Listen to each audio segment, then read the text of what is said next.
నిర్మలమైన యథార్థమైన శ్రేష్టమైన సవాసమిది నిర్మలమైన యథార్థమైన శ్రేష్టమైన సవాసమిది నీతి పరిచారకులు పనిచేయు పొలమిది నీతి పరిచారకులు పనిచేయు పొలమిది జనని ఉండుట క్షేమకరం జనని ఉండుట క్షేమకరం జనని ఉండుట క్షేమకరం జనని ఉండుట క్షేమకరం.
నీ ప్రేమనైనా అయ్యా జగత్తు పునాదికి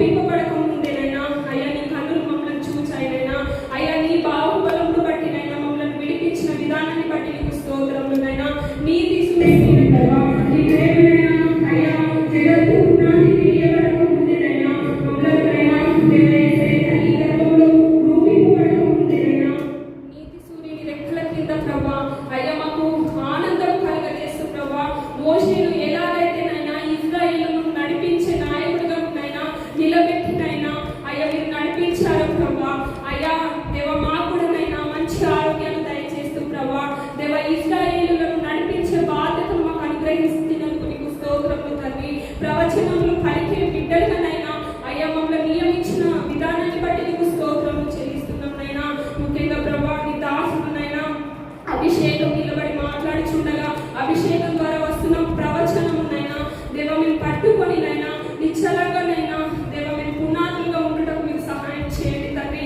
అయ్యా వినగల చెవిని గ్రహించగల హృదయాన్ని మాకు అనుగ్రహించండి ఏదైతేనైనా ఆత్మ నడిపింపుతోనైనా వెళ్తున్నాడో నైనా అదే ఆత్మ నడిపింపుతోనైనా అయ్యా మేము పాలివారమైనైనా వెళ్ళుటకు అట్టి సంగతులు గ్రహించుటకు విన్న సంగతులనైనా మర్చిపోకుండా ప్రభా మా హృదయంలో నాటుకొని ప్రభా అనేకులకునైనా ఈ సువార్త సత్యాన్నినైనా దేవ చెప్పే బిడ్డలుగానైనా ధైర్యం కలిగి ప్రవచనాన్ని పలికే బిడ్డలుగానైనా మమ్మల్ని నియమించమని ప్రార్థిస్తున్నాం నైనా ప్రభా నీకు స్తోత్రములు దేవా అలాగే ప్రభా మరి ఇశ్రాయేలును దేవ మీరు విడిపించారు ప్రభా అయ్యా నీకు స్తోత్రములు నైనా దేవా మమ్మల్ని కూడా మీరు ఎన్నో బంధకాల నుండి చీకటి సంబంధమైన నుండి నైనా ఎన్నో వ్యాధుల నుండి నైనా విడిపించి ప్రభా ఆ విడుదలను కలిగించినైనా విమోచనగా ప్రజలుగా మమ్మల్ని చేసుకున్నారు ప్రభా అయ్యా కాలములపై రక్త ప్రోక్షణ నాలుక మీద రక్త ప్రోక్షణనైనా దినముల పైన రక్త ప్రోక్షణ మీరు జరిగించి ప్రభా అయ్యా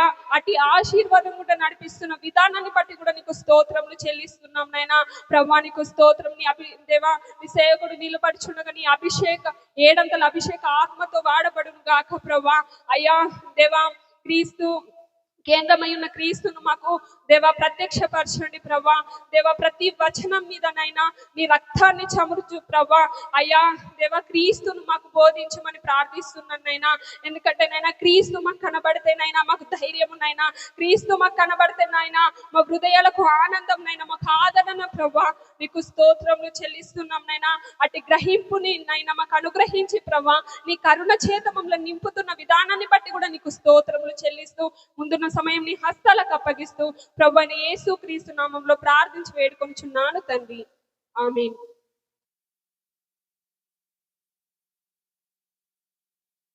వాక్య సార్థమై ప్రార్థించిన సేవకురాలకు వందనాలు తెలియజేస్తున్నాను. సమయాన్ని దేవుని సేవకులకు అప్పగించుకుందాం. మన మధ్యలో ఉన్న దేవుని సేవకులు వచ్చి వర్తమానం అందిస్తారు. ప్రతి ఒక్కరూ ప్రార్థన పూర్వకంగా సిద్ధపడాలని మనం చేస్తాం.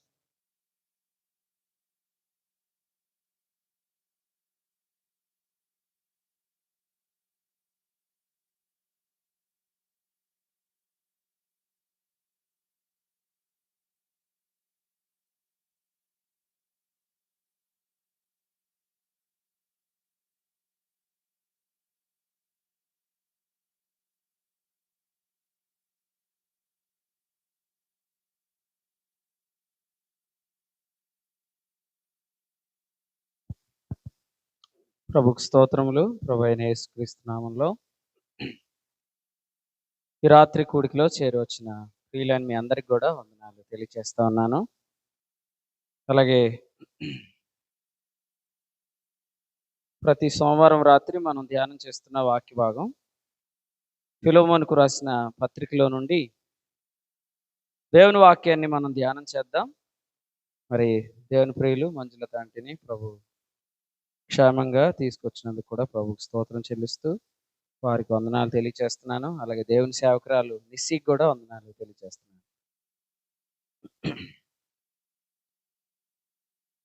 అపోస్తుడైన పౌలు ఫిలోమోనుకు రాసిన పత్రికలో నుండి ఒక వాక్యాన్ని మనం చదువుకొని దేవుని వాక్యాన్ని ధ్యానం చేద్దాం. వచనం 12 చదువు. నా ప్రాణం వంటి వాడైన అతనిని నీ వద్దకు తిరిగి పంపి ఉన్నాను. నేను సువార్త కొరకు బంధకములో ఉండగా నీకు ప్రతిగా అతడు నాకు పరిచారము చేయ నిమిత్తం నా యొద్ద అతన్ని ఉంచుకొనవలనని ఉంటిని గాని నీ ఉపకారము బలవంతము చేతనైనట్టు కాక స్వేచ్ఛాపూర్వకమైనదిగా ఉండవలనని నీ సమ్మతి లేక ఏమీ చేయటం నాకు ఇష్టం లేదు. ప్రార్థించు.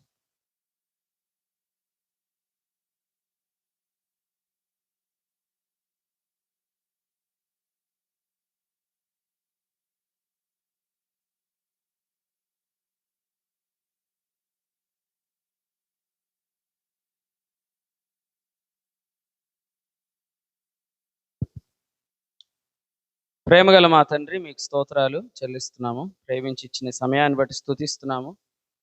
నీ ఆత్మ ద్వారా ఈ కూడికిలో మీ ఆత్మ సహాయం ఇచ్చి బలపరచమని మా ప్రభువును మా రక్షకుడైన యేసుక్రీస్తు నామములో స్తోత్రించి ప్రార్థిస్తున్నాం తండ్రి. పరిశుద్ధ గ్రంథంలో నుండి మనం చదువుకున్న ఫిలోమోనుకు రాసిన పత్రికలో అపోస్తలుడైన పౌలు ఒనేసిమును గూర్చి వేడుకుంటున్నాడు. ఈ పత్రికలో నా బంధకములలో కనిన కుమారుడు అని 13వ వచనంలో మరి జ్ఞాపకం చేస్తున్నాడు. చూడండి, ఎవరి ఫిలోమోను అని అంటే మరి వచనం 10లో చెప్పాడు కదా, నా బంధకములలో నేను కనిన నా కుమారుడు అనే మాట మనం చూస్తా ఉన్నాం. కాబట్టి ఈ పత్రిక అంతా కూడా ఒనేసిమును గూర్చి ఫిలోమోనును వేడుకుంటూ వ్రాసిన పత్రిక అని మనము మొదట గమనించాలి. సో ఈ పత్రికలో ఈ రాత్రి మనం చదువుకున్న వచనాన్ని కొద్ది నిమిషాలు ధ్యానం చేద్దాం. ఏమని అన్నాడంటే ఈ పత్రికలో ఒనేసిమును గూర్చి అతడు నా ప్రాణము వంటి వాడు అని అన్నాడు. 12వ వచనంలో నా ప్రాణము వంటివాడు అన్నాడు. ఇది ఒక హ్యూమన్ ఎఫెక్షన్తో అన్న పదం అయితే కాదు. ఎందుకంటే వచనం 4లో ఏమన్నాడు చూడండి, నీ ప్రేమ ప్రభు అయిన యేసు ఎడల సమస్త పరిశుద్ధుల ఎడల నీ కలిగి ఉన్న విశ్వాసం. పౌలు గారు ప్రేమ అనే విషయాన్ని ఎలాగూ ఇక్కడ వర్ణించాడంటే పరిశుద్ధుల ఎడల నీకున్న విశ్వాసం అన్నాడు. ఎఫెసీ పత్రికలో కూడా ఈ మాట చెప్పాడు. ఒకసారి చూద్దాం. ఎఫెసీలకు రాసిన పత్రికలో 1వ అధ్యాయం చూడండి, 15వ వచనం. ఈ హేతు చేత ప్రభు అయిన యేసునందలి మీ విశ్వాసమును గూర్చి పరిశుద్ధులందరి ఎడల మీరు చూపుచున్న విశ్వాసం అన్నాడు. చూసారా, అక్కడ ఫుట్నోట్లు ఏమన్నాడు? ప్రేమ. సో పౌలు గారు ఇక్కడ ప్రేమ గురించి ఎలా చెప్పాడంటే విశ్వాసం అనే చెప్పాడు. దేవుని ఎడల విశ్వాసం, పరిశుద్ధుల ఎడల విశ్వాసం. Vertical faith and horizontal faith. దేవుని ఎడల విశ్వాసం, పరిశుద్ధుల ఎడల విశ్వాసం. పరిశుద్ధుల ఎడల ఉన్న విశ్వాసాన్ని ప్రేమ అన్నాడు. అంతే. పరిశుద్ధుల ఎడల ఉన్న విశ్వాసాన్ని ప్రేమ అన్నాడు. దేవుని ఎడల ఉన్న విశ్వాసాన్ని ఏమన్నాడు? దేవుని ఎడల ఉన్న విశ్వాసాన్ని ఏమన్నాడు చూడండి. పేతురు 2వ పత్రిక 1వ అధ్యాయం 7. ఇది పేతురు రాసినా కూడా అర్థం చేసుకోవడం కొరకు చదువుతున్నాం. పేతురు 2వ పత్రిక 1వ అధ్యాయం 7 వచ్చింది చూడండి. ఇక్కడ భక్తి ప్రేమ అన్నాడు కదా. అంటే దేవుని ఎడల విశ్వాసాన్ని ఏమంటాం? భక్తి అంటాం. మనుషుల ఎడల విశ్వాసాన్ని ఏమంటాం? ప్రేమ అంటాం. ఓకేనా? ఇప్పుడు మన దగ్గర ఒక పేరు ఒకలా పలుకుతాం, ఇంకో చోటకి వెళ్తే ఆ పేరు ఇంకోలా పలుకుతాం, కానీ భావం మాత్రం ఒకటే. భావం మాత్రం ఒకటే. ఇప్పుడు మనం మాట్లాడే భాష కొన్ని ప్రాంతాలకు వెళ్తే మారిపోతుంది. తెలుగులోనే చాలా మార్పులు ఉంటాయి, కానీ భావం ఉంటుంది, ఒకలాగా ఉంటుంది. అట్లనే భక్తిని ఏమన్నాడంటే దేవుని ఎడల విశ్వాసం అన్నాడు. ప్రేమను ఏమన్నాడంటే పరిశుద్ధులందరి ఎడల విశ్వాసం అన్నాడు కదా. ఇప్పుడు ఇంకో పాయింట్ దగ్గర, అసలు విశ్వాసం ఎన్ని రకాలు? ఇప్పుడు 2 రకాల, ఒకటేనా? మామూలుగా ఒకటే. ఫెయిత్ అనేది 2 రకాలు ఏం కాదు, ఒకటే. అంటే ఆ విశ్వాసం దేవుని ఎడలదే, మనుషులకు ప్రేమగా వెళ్తుంది అంతే. దేవుని ఎడల మన విశ్వాసమే మనుషుల ఎడల ప్రేమగా వెళ్తుంది. అంతేగాని ఫెయిత్ 2 టైప్స్ అని కాదు. ఫెయిత్ అనేది ఏంటంటే అదొక విధానం, జీవన విధానం, అది ఒక లివింగ్ స్టైల్ అన్నమాట, ద వే ఆఫ్ లివింగ్ అన్నమాట. ఇప్పుడు మనం ప్రభువుని నమ్ముకోలేదు అనుకోండి, మన జీవితం ఎలా ఉంటుంది? అదొక పద్ధతిలో ఉంటుంది. ఇప్పుడు మనం దేవుని నమ్ముకున్న తర్వాత ఆ విశ్వాసంలోనికి జీవితం వచ్చేసింది. సో అవర్ ప్రాక్టికల్ లైఫ్ అనేది మన వాట్ వీఆర్ బిలీవింగ్ అనే దానిలో ఉంటుంది. ఇప్పుడు అంతకుముందు మనం ఏమి నమ్మాం? ప్రభువుని నమ్మక ముందు లోకాన్ని నమ్మాం. సో మన లైఫ్ ఆ స్టైల్లో ఉంటుంది. ఇప్పుడు మనం దేవుని నమ్మాం, మన లైఫ్ ఈ స్టైల్లో ఉంటుంది. సో మనం ఏమి నమ్ముతున్నామో అందులో మన లైఫ్ ఉంటుంది. మన క్రైస్తవ్యంలో కూడా ఒక్కొక్కరికి ఒక్కొక్క నమ్మకం ఉంది. ఫెయిత్ అనే దాన్ని ప్రొడ్యూస్ చేసేది ఏదో టీచింగ్, బోధ. వాళ్ళు ఏం వింటున్నారో దాన్ని బట్టి వారి నమ్మకాలు ఉంటాయి. ఆ నమ్మకాల్లోనే జీవితం ఉంటుంది. కాబట్టి ఫెయిత్ అంటే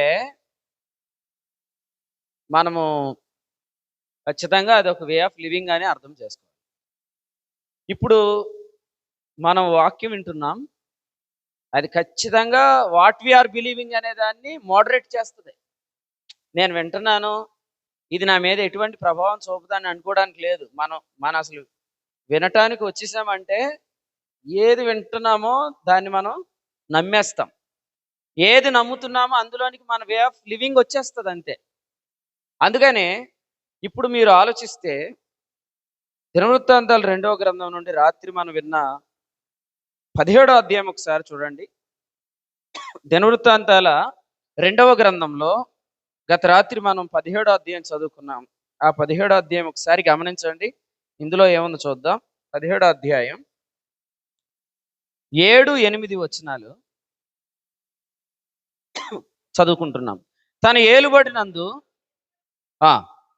3వ సంవత్సరమున యోధా పట్టణములలో జనులకు ధర్మశాస్త్రమును బోధించుటకై అతడు పెద్దలైన బెన్హయీలును, ఓబద్యాను, జకర్యాను, నెతనేలును, మికాయాను, షమయ, నెతన్య, జబద్య, అషహేలు, షెమిరమోతు, యోనాతాను, అదోనియా, టోబియా, టొబదోనియా అని లేవీయులను, యాజకులైన ఎలీషామును, యెహోరామును పంపి. అంటే ఈ రాజు ఏమి నమ్మాడంటే టీచింగ్ అనేది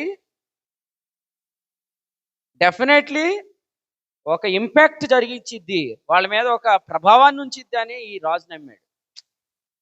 ఇప్పుడు ఈ రాజు నమ్మకం ఏంటంటే మనం ఈ పట్టణాలన్నిటిలో బోధించే వాళ్ళని లేపాలి అని చెప్పి ఆ పట్టణాల్లో బోధకులు పంపాడు. ఇప్పుడు మామూలుగా బయటికి పోతే మనం చాలా మంది మనుషులు చూస్తాం, వాళ్ళు రోజు ఇలా కూర్చొని ఏమన్నా వింటారా? ఇప్పుడు మనం కూర్చొని వింటున్నాం, రాసుకుంటున్నాం. ఎవరో మ్యాక్సిమం మనం తెలిసిన వాళ్ళు ఎవరో కూర్చొని ఒకటి వినటం, ఒక బోధ వినటం అనేది ఏమి ఉండదు. కానీ మనం ఎందుకు ఈ ప్రాక్టీస్లోకి వచ్చాం? సో యెహోషాపాతు కూడా ఏం చేశాడంటే యోధా పట్టణాలన్నిటిలో బోధకులను ఏర్పరిచాడు. వారి ద్వారా బోధించటం అనేది అలవాటు చేశాడు. ఎందుకంటే బోధ అనేది ఒక వ్యక్తిని ఒక విశ్వాసంలోనికి తీసుకొని వస్తుంది. మనకు కలగాల్సిన విశ్వాసం ఏది? రోమాపత్రిక 10:17లో వినుట వలన విశ్వాసం కలుగును అన్నాడు. అంటే ఏం విన్నా విశ్వాసం కలిగిద్ది. మీరు ఏం వింటే అది నమ్ముతారండి, అంతే. మీరు ఎక్కువ ఏం వింటారు అది మీరు నమ్ముతారు. అక్కడేమన్నాడంటే వినుట క్రీస్తును గూర్చిన మాట వలన అన్నాడు. అంటే మనం ఖచ్చితంగా వినేది యేసు ప్రభువుని గూర్చిందై ఉండాలని చెప్తున్నాడు. అప్పుడు మనం యేసు ప్రభువుని గూర్చిన సంగతులు నమ్ముతాం. విశ్వాసం అనేది సామాన్యమైన సంగతి కాదు. ఎందుకంటే అది కొంతమంది అంటారు కదా, వాడి నరనరాల్లోకి వెళ్ళిపోయింది అంటారు. అంటే ఇక టీచింగ్ అని అంటే ఇంకా అది మన లైఫ్లో నరనరాల్లోకి వెళ్ళిపోతుంది. ఇక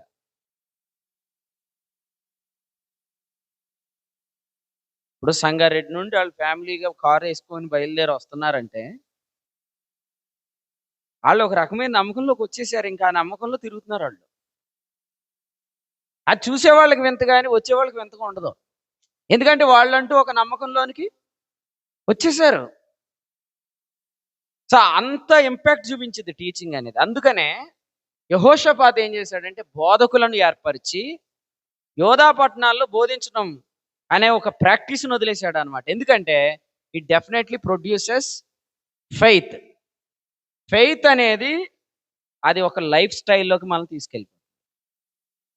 సాధారణంగా మనము ఏం బట్టలు వేసుకోవాలి, తల ఎటుపక్క దూకోవాలి, చెప్పులు ఎక్కడ పెట్టుకోవాలి, పుస్తకాలు ఎలాగూ కొనుక్కోవాలి, ఇవన్నీ మనం చెప్పం. ఎందుకంటే అసలు లైఫ్ అనేది వస్తే లైఫ్లో ఇవన్నీ ఉంటాయి అన్నమాట. కాబట్టి ఫెయిత్ అనేది కలిగించడానికి టీచింగ్ అనేది ఒక టూల్ అన్నమాట. ఇంకా చెప్పాలంటే ముఖ్యమైన టూల్. ఎందుకంటే అసలు యేసు ప్రభు టైటిల్స్లోని ఆయనకున్న పేరులోనే ఒక ముఖ్యమైన పేరేంటి? బోధకుడా. దాన్ని తెలుపుమో నీవెక్కడుందువో రబ్బీ, అక్కడే నేనుండిపోతాను. రబ్బీ. యేసు ప్రభుని చాలా మంది ఏమని పిలిచేవారంటే రబ్బీ అని పిలిచేవారు. ఎందుకంటే ఆయన ఒక బోధకుడు. అంటే ఆయనే మనకి చెప్తున్నాడు అనమాట. Very important to listen towards a preacher. ఒక బోధకుడిని ఏర్పరచుకొని మనం వింటూ ఆ బోధలు వింటూ ఉండాలన్నమాట. ఎందుకంటే అది విశ్వాసాన్ని కలిగిస్తుంది. మన లైఫ్ అంతా ఆ విశ్వాసంలోకి వచ్చేస్తుంది అనమాట. ఓకేనా? రైట్. దేవునికి స్తోత్రం. ఇప్పుడు మీరు యోధా పట్టణాల్లో అసలు ఈయన ఏం బోధించాడు అనేది ఒకసారి గమనిద్దాం. యోధా పట్టణాల్లో ఈయన ఏం బోధించాడు? ఈ మాట చదువుదాం. ధర్మశాస్త్ర గ్రంథం అనే మాటకి సహాయకరంగా యెషయా గ్రంథంలోంచి ఒక మాట. యెషయా గ్రంథం 61వ అధ్యాయం. యెషయా గ్రంథం 61వ అధ్యాయం మొదటి వచనం చదువుదాం.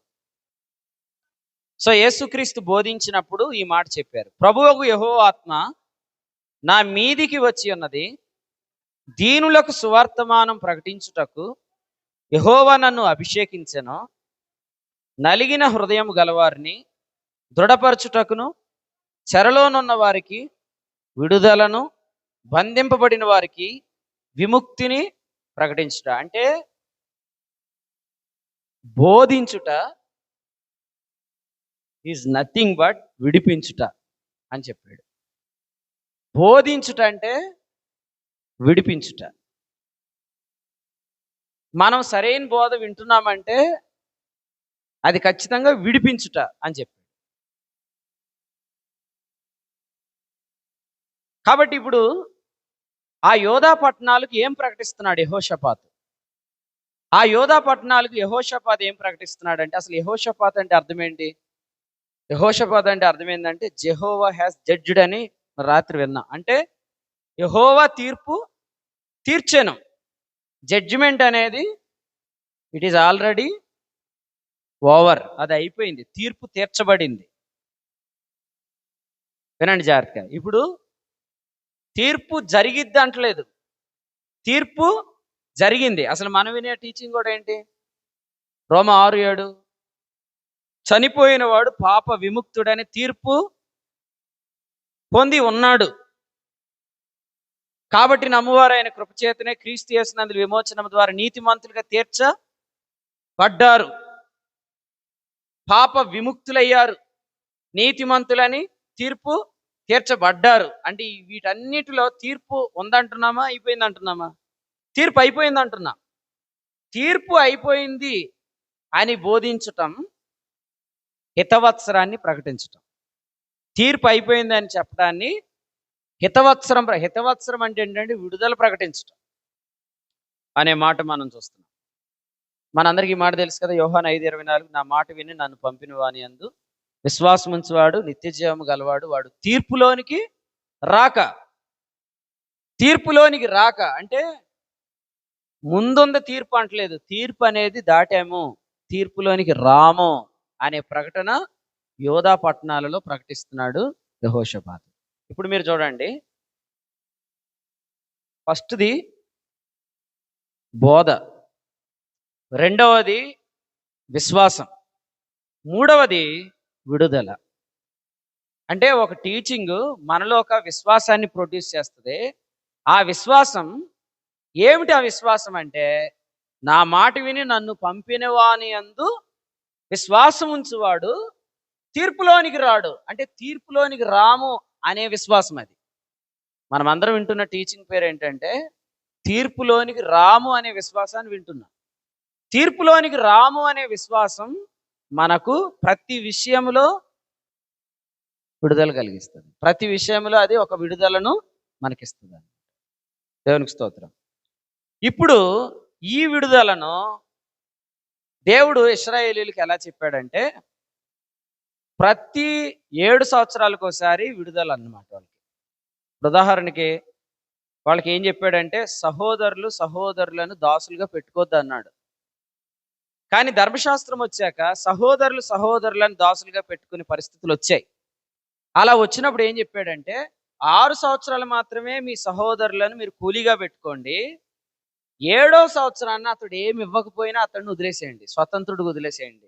అతడు ఏమి ఇవ్వకపోయినా, అంటే ప్రతి ఒక్కరు ఎవరి కొరకు వెయిట్ చేస్తారు? The 7th year.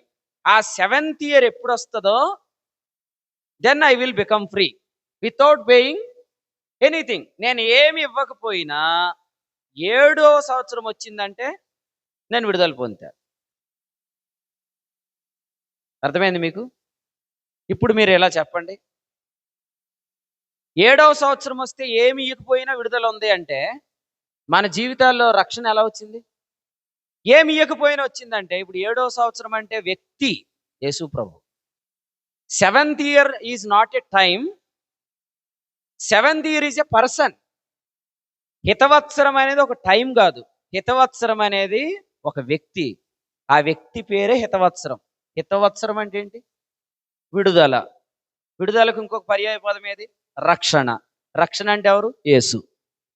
So Jesus is nothing but the year of jubilee అన్నమాట. సునాద వత్సరం. యేసు ప్రభువే ఒక విడుదల వత్సరం. అర్థమైందా? ఇప్పుడు ఇలా చెప్తాను. టైంని మనం ఎందులో క్యాలిక్యులేట్ చేస్తాం? ఫిజిక్స్ ప్రకారం seconds, hours, days, years, light years అట్లా అంటాం మనం. కానీ బైబిల్కి వచ్చినప్పటికీ టైం అంటే ఒక కాలమే కాదు, టైం అంటే ఒక వ్యక్తి అని మనకు అర్థమవుతుంది. టైం అంటే ఒక కాలం కాదు, టైం అంటే ఒక వ్యక్తి. చిన్న ఉదాహరణ చెప్తాను. జక్క ఇంటికి యేసుప్రభు వచ్చాడు కదా, ఆ రోజు యేసుప్రభు ఏమన్నారు? లూకాసు వార్త 19లో, నేడు నీ ఇంటికి రక్షణ వచ్చింది అన్నాడు. అక్కడ నేడు అంటే వాస్తవంగా టైం. కానీ నేడు నీ ఇంటికి రక్షణ వచ్చింది అనే దగ్గర నేడు తీసి కాలం తీసి యేసుప్రభుని పెట్టండి. యేసుక్రీస్తు నీ ఇంటికి వచ్చి ఉన్నాడు, అది రైటే కదా? సో అక్కడ నేడు అనేది టైమే కాదు, నేడు అంటే ఎవరు? యేసు ప్రభు కూడా. నిజంగా చూడండి, జక్క ఇంటిలోనికి యేసు ప్రభు రాగానే ఏం కలిగింది? హితవత్సరం కలిగింది, విడుదల కలిగింది. పేదల దగ్గర అన్యాయంగా లాగేసుకుంటున్న ఈ వ్యక్తి యేసు ప్రభు రాగానే ఏమంటున్నాడు? నేను ఆస్తిలో సగం పేదలకు ఇచ్చేస్తాను అన్నాడు. అంటే తెలియకుండానే అతని లైఫ్లో ఒక విడుదల కలిగిపోయింది. ఎట్ ది సేమ్ టైం అన్యాయంగా వసూలు చేసే అలవాటు ఈయనకి కొన్ని ఏండ్ల నుండి ఉంటుంది. కొన్ని సంవత్సరాల నుంచి అన్యాయంగా లాగేసే ఈ వ్యక్తి ఆయన రాగానే ఏమంటున్నాడు? నేను అన్యాయంగా ఎవరి దగ్గర తీసుకున్నా 400 ఇచ్చేస్తానన్నాడు. అంటే ఇది మనం అనుకున్నట్టు కొన్ని రోజుల తర్వాత జరిగేది కాదు. అసలు ఆయన లోపలికి వస్తే ఆ రోజు ఆయన నిజంగా మనం హితవత్సరం అని నమ్మితే 1 సంవత్సరంలో జరిగే మార్పు కాదు, ఆ క్షణంలో జరిగింది. అందువల్ల ఈ రాత్రి మనం ఏం తెలుసుకోవాలంటే, నెంబర్ 1, ఇది బోధ, ఇది ఒక విశ్వాసాన్ని కలిగిస్తుంది. ఈ విశ్వాసం ఏంటి? వాట్ వీఆర్ బిలీవింగ్, అసలు మనం నమ్ముతున్న డాక్టర్ ఏంటి, సిద్ధాంతం ఏంటి, ఫెయిత్ ఏంటి అని అంటే జడ్జిమెంట్, ఆల్రెడీ ఓవర్ అన్నమాట. It is already over. Jehoshaphat means Jehovah has judged. ఆయన తీర్పు తీర్చాడు. ఆయన తీర్పు తీర్చాడు అనే పునాది మీద మనం కట్టుకుంటున్నాం. ఆయన తీర్పు తీర్చాడు అనే పునాది మీద మనం కట్టుకుంటున్నాం. ఈ నిర్మాణం అడుగడుగున ఒక విడుదలగా ఉంటుంది, ఒక స్వాతంత్రంగా ఉంటుంది. అందుకనే కొరింథీయులకు రాసిన 2వ పత్రికలో 3వ అధ్యాయం 9వ వచనంలో దీన్ని ఏమన్నాడంటే నీతికి కారణమగు పరిచర్య. కదా, మీకు తెలిసిన మాటే. నీతికి కారణమగు పరిచర్య. నీతికి కారణమగు పరిచర్య అంటే తీర్పు తీర్చబడింది. ఏమని? నీతిమంతులని. నీతికి కారణమగు పరిచర్య అంటే ఏంటి? తీర్పు తీర్చబడింది. ఏమని? నీతిమంతులని. కండెమ్నేషన్ మినిస్ట్రీ అయితే తీర్పు ఉంది, దేర్ఫోర్ నువ్వేం చేయాలి? తీర్పు ఉంది, దేర్ఫోర్ నువ్వు ఎలా ఉండాలి? ఇక్కడ తీర్పు తీర్చబడింది అని చెప్పబడుతుంది. అందుకని ఈ అధ్యాయం 3:17 చదవండి ఒకసారి. 3:17. ప్రభువే ఆత్మ, ప్రభు యొక్క ఆత్మ ఎక్కడుండునో అక్కడ స్వాతంత్ర్యం ఉండును అన్నాడు. అంటే విడుదల. సో స్వాతంత్రం అంటే హితవత్సరం, విడుదల. ఆత్మ సంబంధమైన పరిచర్య ఎక్కడుంటుందో, నీతి కారణమైన పరిచర్య ఎక్కడుంటుందో అక్కడ విడుదల. సాధారణంగా మనం ఏమనుకుంటామంటే తీర్పు తీర్చబడింది అని అంటే ఏమైపోతామో అనుకుంటాం. కానీ తీర్పు తీర్చబడిందంటే ఆయన ఎక్కడ ఏ విడుదల కావాలో ఆ విడుదలను అనుగ్రహిస్తాడు. అది మనం గమనించాలి. ఇప్పుడు నెక్స్ట్ మనం విడుదలను గురించి కూడా ఆలోచన చేద్దాం. So what is meant by redemption? Redemption అంటే ఏమిటి? విమోచనం అంటే ఏమిటి? దాని గురించి కూడా చూద్దాం. ఎఫెసు పత్రిక 1వ అధ్యాయం 7వ వచనాన్ని ఒకసారి చూద్దాం. ఎఫెసీయులకు రాసిన పత్రిక 1వ అధ్యాయం 7వ వచనం. దేవుని కృప మహదైశ్వర్యమును బట్టి ఆ ప్రియుని యందు ఆయన రక్తము వలన మనకు విమోచనము, అనగా అపరాధములకు క్షమాపణ. ఇక్కడ చూడండి, అపరాధముల క్షమాపణ అనే మాట వాడాడు. దీని గురించి మనం కొన్నిసార్లు చెప్పుకున్నాం. ఆయన మీకు ఒకసారి గుర్తు చేస్తాను. బైబిల్లో 2 క్షమాపణలు ఉన్నాయి. ఒకటి పాప క్షమాపణ, 2 అపరాధముల క్షమాపణ. పాప క్షమాపణ అనేదేమో ఫర్గివ్నెస్ ఆఫ్ సిన్స్ అని చెప్పాడు. అపరాధముల క్షమాపణ ఏమో ఫర్గివ్నెస్ ఆఫ్ ట్రాన్స్గ్రెషన్స్ అని చెప్పాడు. పాప క్షమాపణ పాప పరిహారార్థ బలి ద్వారా వస్తుంది. అపరాధముల క్షమాపణ అపరాధ పరిహారార్థ బలి ద్వారా వస్తుంది. పాప క్షమాపణ పాప పరిహారార్థ బలి ద్వారా వస్తుంది. అపరాధముల క్షమాపణ అపరాధ పరిహారార్థ బలి ద్వారా వస్తుంది. ఈ 2 బలులు ఎవరు చేశారు? యేసుప్రభువే. దహన బలి యేసుప్రభువే, నైవేద్యం యేసుప్రభువే, సమాధాన బలి యేసుప్రభువే. కాబట్టి ఇప్పుడు మనం ఆలోచిస్తే అపరాధ పరిహారార్థ బలి అనే కాన్సెప్ట్ ఇక్కడ ఆలోచించాలి. ఎఫెసు 1:7 దగ్గర అసలు అపరాధ పరిహారార్థ బలి అంటే ఏంటంటే లేవీకాండం 6వ అధ్యాయంలో చెప్పాడు. ఒకసారి చదవండి. లేవీకాండం 6వ అధ్యాయం 5వ వచనం చదువు. మూలధనం ఇచ్చుకొని దానిలో 5వ వంతు అర్పించాలి, సొత్తుదారునికి ఇవ్వాలి. అంటే అపరాధ పరిహారార్థ బలి అనే దగ్గర ఏం జరిగిద్దంటే అపరాధముల క్షమాపణ ఇచ్చిన రోజున నష్టపోయిన దానికి 120% కల్పిస్తాడు అన్నమాట. దానితో అంటే మూలధనం ప్లస్ దానిలో 5వ వంతు కదండి. మూలధనం 100 అనుకోండి, ప్లస్ దానిలో 5వ వంతు అంటే 20. 100/5 20. 100 + 120 ఈజ్ ఈక్వల్ టు 120. అంటే పోగొట్టుకున్నది ఎంత? 100. ఇచ్చింది ఎంత? 120. అంటే విడుదల అంటే విడుదలే కాదు, విడుదల అంటే restoration. Redemption in Christ is nothing but restoration in Christ అన్నమాట.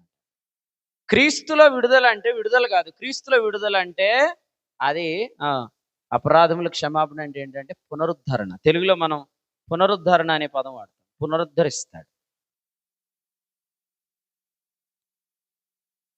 మన ఫోన్ పోయింది అనుకోండి, మన కొత్త ఫోన్ కొనుక్కోగానే మనకు ఒక ఆప్షన్ వస్తుంది, ఏమని? రీస్టోర్ డేటా వస్తుంది కదా, రీస్టోర్ యువర్ డేటా. మనం ఏం చేస్తాం? ఆ డేటాని మళ్ళీ రీస్టోర్ చేసుకుంటాం, రికవరీ చేసుకుంటాం. ప్రభు కూడా ఎక్కడెక్కడ విడుదల మన లైఫ్లో ప్రకటిస్తాడో అక్కడ జస్ట్ విడుదల కాదు ఆయన ప్రకటించేది, ఆయన మనకు పునరుద్ధరణ ప్రకటిస్తాడు.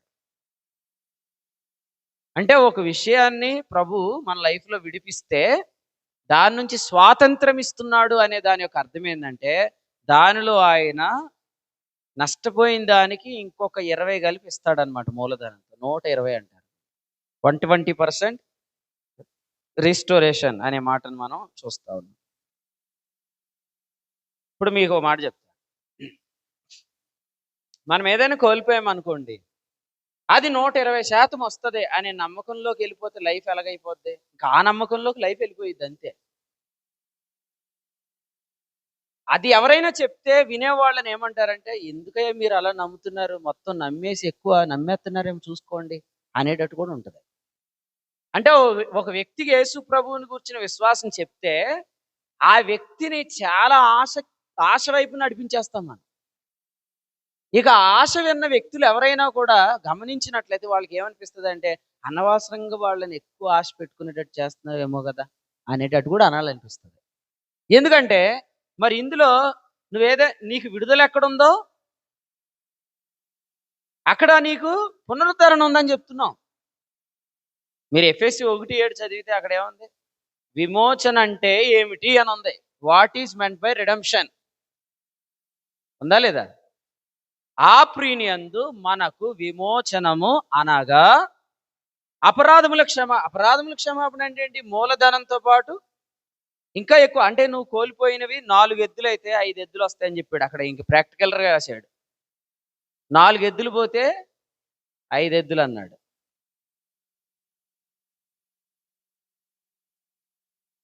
4 గొర్రెలు పోతే 5 గొర్రెలు వస్తాయని అనలేదు మళ్ళీ. మీరు చదవండి తర్వాత. అంటే బిగ్ లాస్ బిగ్ రెస్టోరేషన్. గొర్రె కంటే ఎద్దు పెద్దది కదా, అందుకని ఏమన్నాడంటే, నీకు బిగ్ లాస్ అయిందా, then there is a big restoration అని చెప్పాడు. ఓకేనా? దేవునికి స్తోత్రం. ఒకసారి ఆ మాట చదువుతారండి, నిర్గమకాండం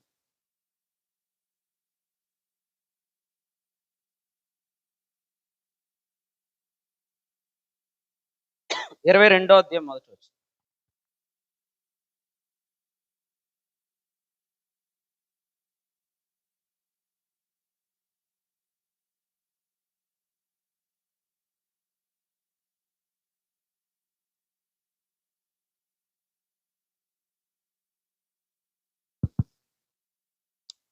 చదవండి. ఒకడు ఎద్దునైనను గొర్రెనైనను దొంగిలించి దాన్ని అమ్మినను చంపినను ఎద్దుకు ప్రతిగా 5 ఎద్దులు, గొర్రెకు ప్రతిగా. మీకు అర్థమైందా? ఎద్దులేమో 5, గొర్రెలేమో 4. పోగొట్టుకున్న ఎద్దులు ఎన్ని? 1. పోగొట్టుకున్న గొర్రెలు ఎన్ని? 1. కానీ ఎద్దుకు ఒక న్యాయం చెప్పాడు, గొర్రెకు ఒక న్యాయం చెప్పాడు. ఎందుకంటే గొర్రె కంటే ఎద్దు పెద్దది కాబట్టి. అంటే ఎక్కువ కోల్పోతే ఎక్కువ వస్తుంది. అందుకని మీరు క్లెయిమ్ చేసినప్పుడే ప్రభు దగ్గర ఏమని క్లెయిమ్ చేయాలా? ప్రభు అది గొర్రె కాదు ఎద్దు అని చెప్పాలి. ఏమన్నా? ప్రభు అది గొర్రె కాదు ఎద్దు అని చెప్పాలి. నేను కోల్పోయింది గొర్రె కాదు ప్రభు, ఎద్దు అని చెప్పాలా. అవునా కదా? అసలు మీరు కూడా చూడండి, చిన్న కుమారుడు ఇంటికి వచ్చినప్పుడు పెద్ద కుమారుడు దేని కొరకు ఏడుస్తున్నాడు? ఎరుచక్క మేకన్న గొర్రెను ఒకటే, గొర్రె కోసం ఏడుస్తున్నాడు.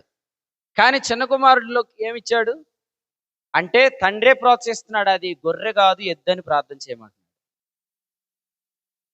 అర్థమైందా? మనం ఏదైనా కోల్పోతే ఏమైనా అప్లై చేసుకోవాలో కూడా ఆయనే రాస్తున్నాడు. అప్లికేషన్ కూడా ఆయనే రాస్తున్నాడు. ఏం కోల్పోయేవారంటే, నేను మేక కోల్పోయాను డాడీ అంటే, మేక గది కోల్పోయింది, ఎద్దు కోల్పోయాను నేను రాయమని. ఎందుకంటే if this is big loss for us, then you have big restoration అన్నమాట. అందుకు చెప్పాడు. సో ఇప్పుడు మీరు చెప్పండి, ఎంత ఆశ కలిగించేస్తున్నాం కదా, అంటే వాళ్ళ లైఫ్ స్టైల్ ఎంత మారిపోయింది. క్రీస్తు బోధలో యేసు ప్రభుని గురించిన వివరాల్లో ఒక వ్యక్తి మైండ్ అంతా ఇంత నిరీక్షణ వైపు తీసుకెళ్ళిపోతున్నాం. ఒక్కొక్కసారి ఏమనిపిస్తుంది, మరీ ఎక్కువ నమ్మేస్తున్నాం, ఇలా జరగకపోతే ఏమైద్ది అని అనిపించిద్దా? మీకు వెనక్కి తిరిగితే ఏముండదు, అంతా గొయ్యే ఉంటుంది. ఎందుకంటే ఈ కైండ్ ఆఫ్ ఫెయిత్స్ ఇంక ప్రపంచంలో ఎక్కడ ఉండవు. కాబట్టి ఈ ఓడలు పోనీ ఈ పడవేమని మునిగిపోద్దా అని ఇంకో దానిలో దూకుతా దగ్గరలో మనకు పడవలు దొరకవు. ఇక ఒకటే నిర్ణయం, ఏమని? పోతే పోదాం ఇందులో, అంతే. కానీ ఇందులో పోదామా ఇందులో పోదాం, వద్దా అసలు ఇది వినొద్దు అంతే అనే లైఫ్లోకి తీసుకొచ్చేస్తాడు. ఎందుకంటే ప్రపంచంలో అప్పటికే చాలా మంది చట్టాలు కలిగి ఉన్నారు. ఇశ్రాయేలీయులకు దేవుడు ఈ చట్టం రాసి ఇచ్చినప్పటికీ వారి రాజ్యాంగం, వారి లా, వారి ధర్మశాస్త్రం, వారికి ప్రభువు వారి న్యాయ విధులు రాస్తున్నప్పటికీ అప్పటికే ప్రపంచంలో చాలా చట్టాలు ఉంటాయి. ఎందుకంటే ప్రపంచంలో ఆల్రెడీ జనాలు ఉన్నారు అప్పటికి. కానీ ఎవరి చట్టాల్లో ఈ 120% రెస్టోరేషన్ అనేది లేదు. అప్పుడు ఇశ్రాయేలీయులు నమ్ముకున్న దేవుణ్ణి వాళ్ళు ఇంకా నమ్మాలి.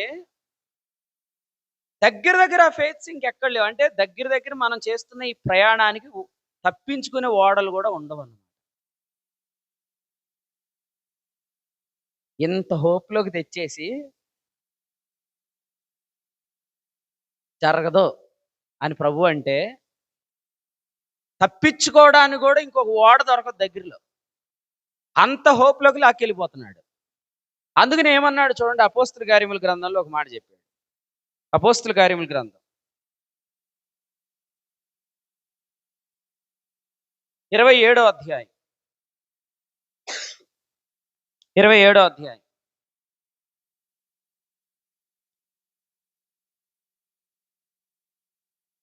ఈ అధ్యాయంలో ఒక్క మాట జ్ఞాపకం చేశాడు, అది మనం గమనిద్దాం.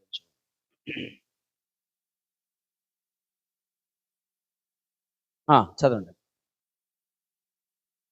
24వ వచనం చదువుతున్నారు. అయితే వచనం 31 చదువుదాం. అందుకు పౌలు, వీరు ఓడలో ఉంటేనే గాని మీరు తప్పించుకోలేరు అంటున్నాడు. మీరు ఇందులో ఉంటేనే సేఫ్, లేదంటే తప్పించుకోలేరు అంటున్నాడు. అర్థమైందా? వాళ్ళందరూ ప్లాన్ చేశారనమాట. టైం చూద్దాం, ఒక్కొక్కడు దూకి ఏదోలాగా ఒట్టుకెళ్ళిపోదాం అనుకున్నారు. అప్పుడు చెప్పాడు, మీరు ఇందులో ఉంటేనే తప్పించుకుంటారనే మాటను మనం ఓడ భాషలో కాకుండా లైఫ్ భాషలో మాట్లాడుకుంటే, ఈ ఓడలో ఉంటేనే విడుదల, ఈ ఓడలో ఉంటేనే రెస్టోరేషన్. మీరు ఇంక ఏ చట్టంలోకి పోయినా మీకు ఇవి అమలు కావు, ప్రభువులా ఉన్నాయని చెప్తున్నాడు. ఓకేనా? రైట్. ఇప్పుడు మీరు చూడండి 27వ వచనంలో, వచనం 44 లాస్ట్ లైన్ చదవండి.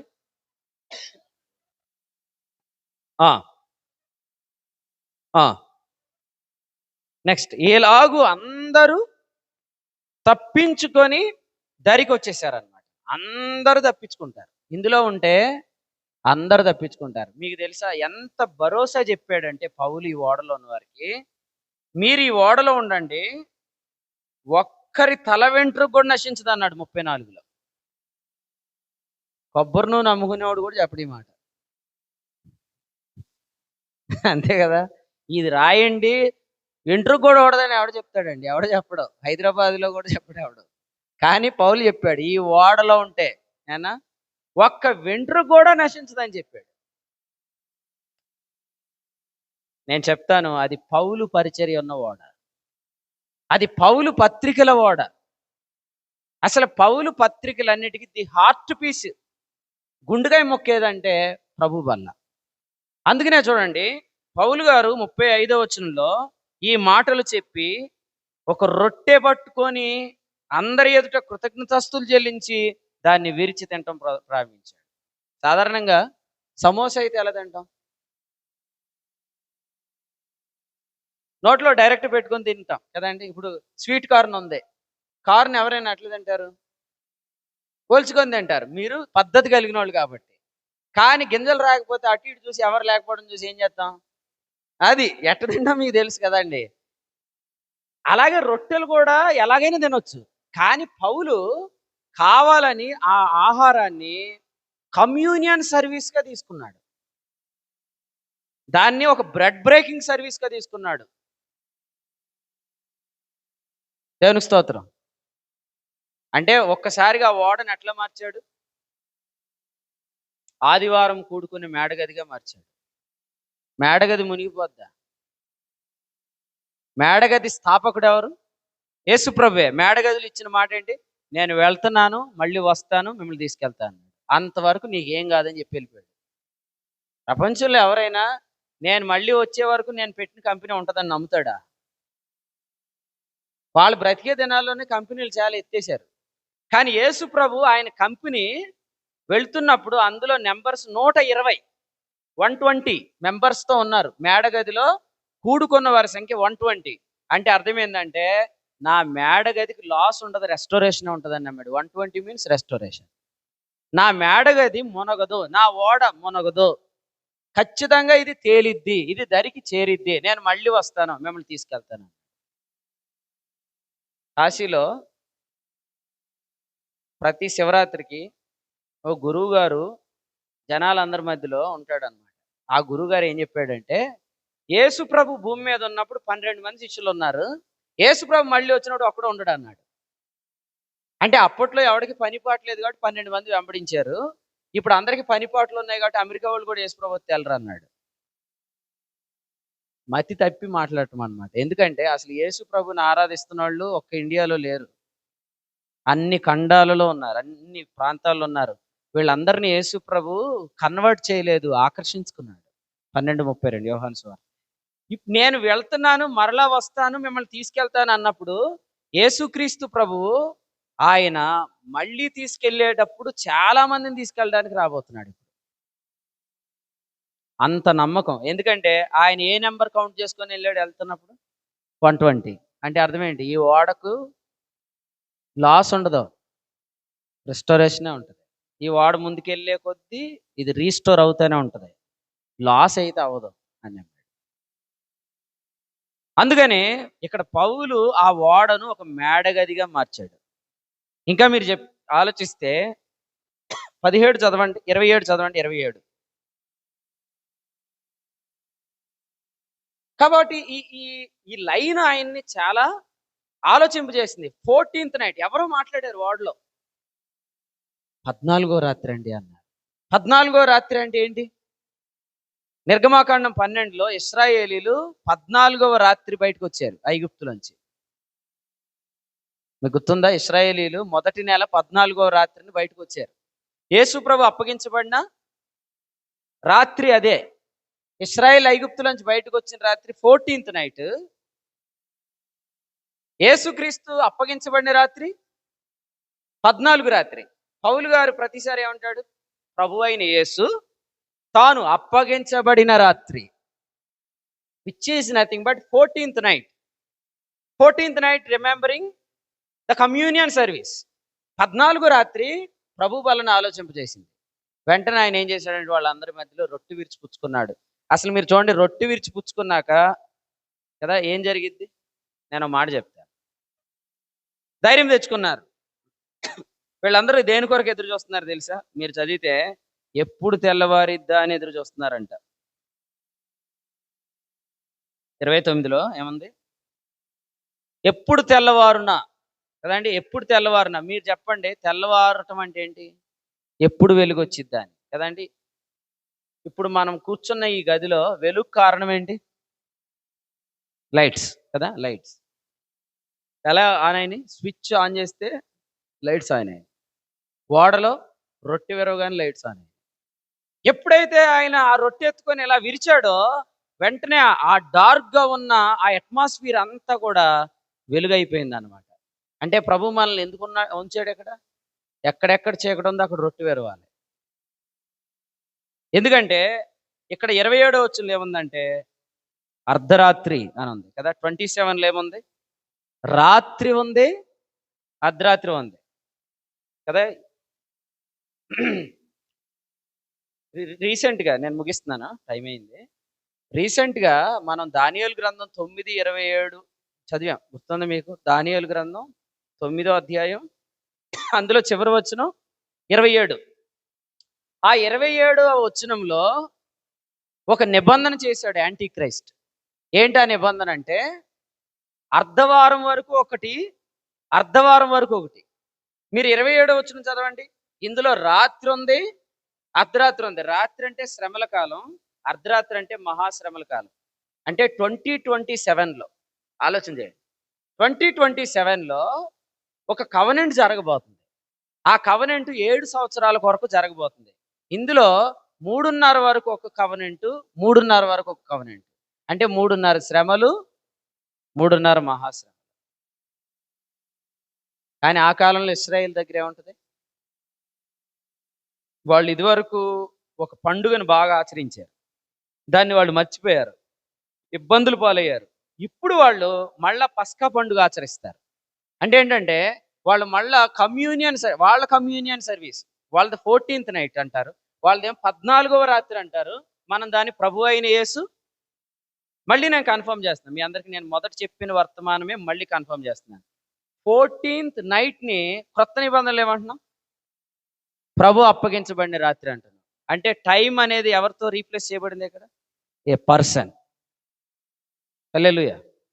అర్థమైందా? అందుకనే మీకు కాలాలు ఎలా తెలుసండి, మీకు సమయాలు ఎలా తెలుసండి, మీకు టైం ఎలా తెలిసిపోద్దండి, అవి తండ్రి స్వాధీనంలో ఉన్నాయి కదండి అంటారు.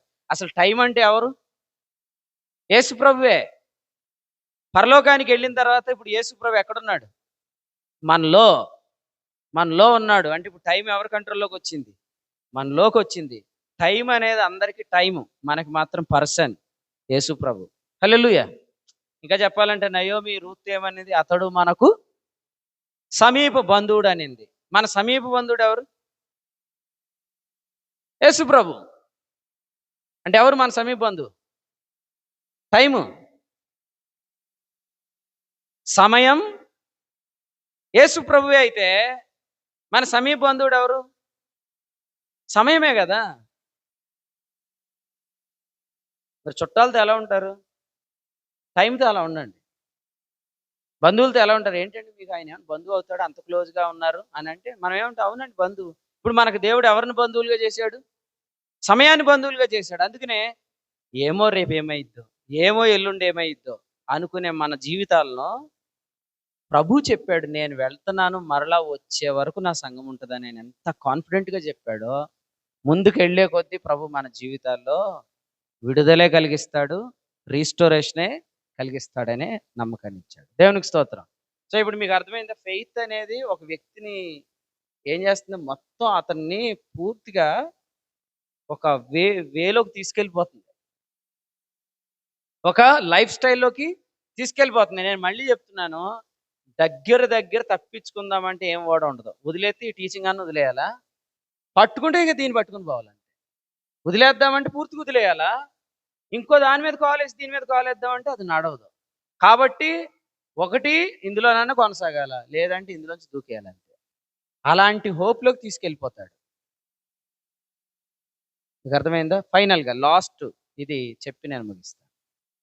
ఇప్పుడు మనం యోహాను మొదటి పత్రిక 1:7 చదువు, ఆఖరి మాట. యోహాను రాసిన మొదటి పత్రిక 1:7. అయితే ఆయన వెలుగులో ఉన్న ప్రకారం మనమును వెలుగులో నడిచిన ఎడల. అది ఇప్పుడు ఈ రాత్రి ఒక వర్తమానం వచ్చింది కదా, 5 చదవండి. మేము ఆయన వలన విని ప్రకటించు దేవుడు వెలుగై. ఇప్పుడు మీరు ఈ రాత్రి ఆడు కూర్చున్నారు, మీకు ఒక వర్తమానం వచ్చింది, దాని పేరు వెలుగు. ఇప్పుడు నుంచి మీరు ఇప్పుడు దాకా ఒకటి నమ్మారు, ఒక నమ్మకంలో వెళ్ళారు. కానీ ఈ రాత్రి వాక్యం విన్నాక మీరు కంప్లీట్గా ఏం చెప్పాడో ప్రభు అందులో నడవడానికి తీర్మానం అన్నా చేసుకోవాలి. రూతులాగా లేదా ఓర్పులాగా చెప్పండి, ముద్దు పెట్టి వెనకనే వెళ్ళిపోవాలి. ఏదో ఒక డిసిషన్ అయితే తీసుకోవాలా ఖచ్చితంగా. ఒకవేళ రూతు లాంటి డిసిషనే తీసుకొని ఇప్పుడు వచ్చిన వర్తమానాన్ని నమ్మి నడిచేద్దాం అని అనుకుంటే దాన్ని అన్యోన్య సహవాసం అన్నాడు. ఈ అన్యోన్య సహవాసం దగ్గర ఒక పదం వాడాడు, అప్పుడు యేసు రక్తము. లాజరన్న ఉందా? నీ బైబిల్లో ఉందా లేదు చూడు, యోహాను మొదటి పత్రిక 1:7. అంటే ఫెయిత్ అనేది దేని రిలేటెడ్గా ఉంది? బ్లడ్. జాగ్రత్తగా వినండి. అంటే బైబిల్లో పాత నిబంధనలో రక్తశాస్త్రం, బలిశాస్త్రం, లేవికాండంలో ఏమన్నాడంటే ఒకరి ప్రాణము అతని రక్తంలో ఉంటుంది అన్నాడు. ఇప్పుడు ఒకరి ప్రాణం దగ్గర జీవితం పెట్టండి, ఒకరి జీవితం వారి విశ్వాసంలో ఉంటుంది. బయాలజీలో మాట్లాడితే ప్రాణము రక్తంలో ఉంటుంది, కానీ లైఫ్లో మాట్లాడితే ఒకరి లైఫ్ అంటే faith is nothing but the blood of Jesus Christ అన్నమాట. విశ్వాసం అంటే అది యేసు రక్తమే. అర్థమైందా? యేసు ప్రాణం ఎక్కడుంది? యేసు రక్తంలో ఉంది. ఇప్పుడు యేసు ప్రాణం, యేసు జీవన విధానం మనలోకి వచ్చిందంటే ఇప్పుడు మనం ఎవరి రక్తంలోకి వెళ్ళిపోయాం? యేసు ప్రభు రక్తమే. అంటే ఫెయిత్ అనేది మనలో ఆయన బ్లడ్ ఫ్లో అయ్యేటట్టు చేసిద్ది అన్నమాట. అర్థమైంది మీకు? గుడ్ న్యూసే కదా, ఎందుకంటే ఆయన రక్తంలో ఎటువంటి అనారోగ్యం ఉండదు, టైఫాయిడ్ ఉండదు, మలేరియా ఉండదు, ఏం ఉండదు ఆయన రక్తంలో. ఆయన బ్లడ్ ఫ్లో అయిద్ది అనమాట మనలో. ఫెయిత్ అంటే ఆయన బ్లడ్ మనలో ఫ్లో అవటం. హల్లెలూయా, దేవునికి స్తోత్రం. ఇప్పుడు మీరు చెప్పండి, ఒనేసిము ఎలా ప్రాణమయ్యాడు? పౌలు ఏం చెప్తున్నాడో ఆ ఫెయిత్లో నడిచేస్తున్నాడు. అంటే ఇప్పుడు పౌలు యొక్క విశ్వాసం ఒనేసిములోకి వచ్చిందంటే పౌలు యొక్క బ్లడ్ ఒనేసిములోకి వచ్చింది. అందుకనే ఏమన్నాడు? రక్తమే ప్రాణం కదా, సో ఇతడు నా ప్రాణం అన్నాడు. అలాగైతే మనమందరం పౌలుకు ప్రాణం, ప్రభువుకు ప్రాణం. మనమందరం పౌలుకు ప్రాణం, ఎందుకంటే మనం వింటున్న టీచింగ్స్ ఎవరివి? పౌలు గారి బోధలు. అలాగైతే మనం అందరం పౌలుకు ప్రాణం, పౌలు గారి బోధలన్నీ ప్రభు బోధలు, సో మనం ప్రభువుకు ప్రాణం. హల్లెలూయా. ఇప్పుడు చెప్పండి, ప్రభు ప్రాణమును ప్రభు ఎలా చూసుకుంటాడు? ఒకటే చెప్తాను, నా ప్రాణం నేను పెట్టే అధికారం ఉంది, తీసుకునే అధికారం ఉంది, ఎవడు తీయలేడు అన్నాడు. అలాగే నీవు ఎప్పుడైతే ఆయన ప్రాణం అయిపోతావో ఆయన అనుమతి లేకుండా నిన్ను ఎవడు ఏం చేయలేడు, నీ మీద ఎవరు చేతులు కూడా వేయలేరు. ఎందుకంటే ప్రాణం, ఆయన ప్రాణం అనే దగ్గర ఖచ్చితంగా యోహాను 10:18 రాయాల. ఏం రాయాలంటే ఆయన ప్రాణం అయితే పెట్టాలన్నా ఆయన పెట్టాలి, తీసుకోవాలన్నా ఆయన తీసుకోవాలి. ఇప్పుడు మనమందరం ఆయన ప్రాణం. పెట్టడం అధికారమే, తీసుకోవడం అధికారం. ఒకవేళ మన ప్రాణం పోయినా అది అధికారికంగానే పోతుంది, పెట్టినా అధికారికంగానే పోతుంది అన్నాడు. కాబట్టి యేసు ప్రభు సిలువలో ఏదో కళ్ళు తిరిగిపోయి చచ్చిపోయి కాదు, ఆయన ఫస్ట్ తల వంచి తన ప్రాణాన్ని అర్పించాడు. చచ్చిపోయి తల వాలిపోలేదు ఆయనది. సడన్ గా హార్ట్ స్ట్రోక్ వచ్చిన వాళ్ళలాగా ఆయన ఒకేసారి తల వాల్చలేదు. ఆయన తల వంచి నా ఆత్మ నీకు ఇస్తున్నాను అంటే కంప్లీట్ గా తన ప్రాణాన్ని తన అప్పగించాడు. అంత పొడిచారు, మేకులతో గుచ్చారు, కంప్లీట్ గా 3 గంటల వరకు, 9 గంటల నుంచి బ్లడ్ అంతా కాళ్ళలోకి వచ్చేసిద్ది. ఒక వ్యక్తి కోమాలోకి పోతాడు. కానీ ఎంత హెల్దీగా ఉన్నాడు మన ప్రభు అంటే తన ప్రాణం తాను అర్పించే అంతవరకు కూడా ఆయన చనిపోలేదు. మనల్ని ఇప్పుడు ఆ ప్రాణం అని పిలిచాడు.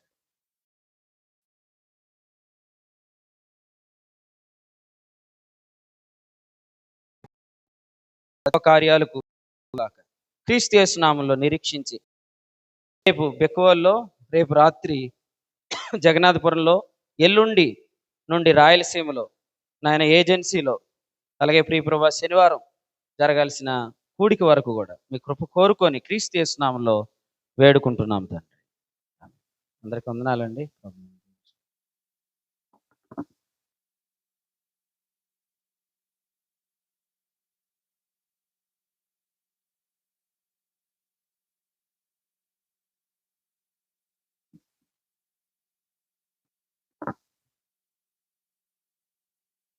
ఇంతవరకు శ్రేష్టమైన వర్తమానం అందించిన దేవుని సేవకు వందనాలు. శ్రద్ధగా విన్న ప్రియులందరికీ వందనాలు. మొదటి బోధ, రెండవది విడుదల, మూడవది విశ్వాసం అనే